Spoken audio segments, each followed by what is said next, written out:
Полициски представници собираат чаури откако 10 луѓе беа убиени во два одделни напади во таџикистанскиот главен град Душанбе. Двајца припадници на специјалните сили на полицијата и еден сообраќаен полицаец денеска беа убиени во напад во близина на аеродромот во Душанбе. Неколку часа претходно, вооружена група нападна полициска станица во градот Вахдат на 20 километри од Душанбе, каде се убиени 5 полицајци. Двајца од напаѓачите се убиени, а тројца се повредени во престрелката.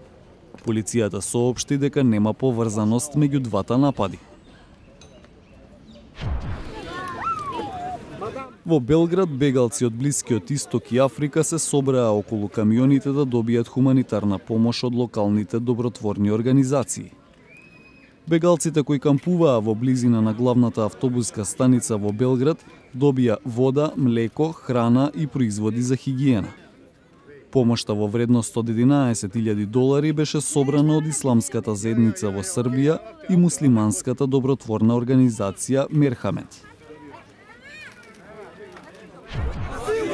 Раселени студенти од пакистанскиот племенски регион Северен Вазиристан одржаа протест во Пешавар. Тие побараа федералната влада да им помогне да се вратат во нивните родни села. Тие се меѓу 1 милион луѓе кои беа раселени поради овогодинешните воени операции против талибанските милитанти. Тие се заканија дека ако владата ги одбие нивните барања, ќе одржат протест во главниот град Исламабад. Bulbul vatanda, bulbul vatanda.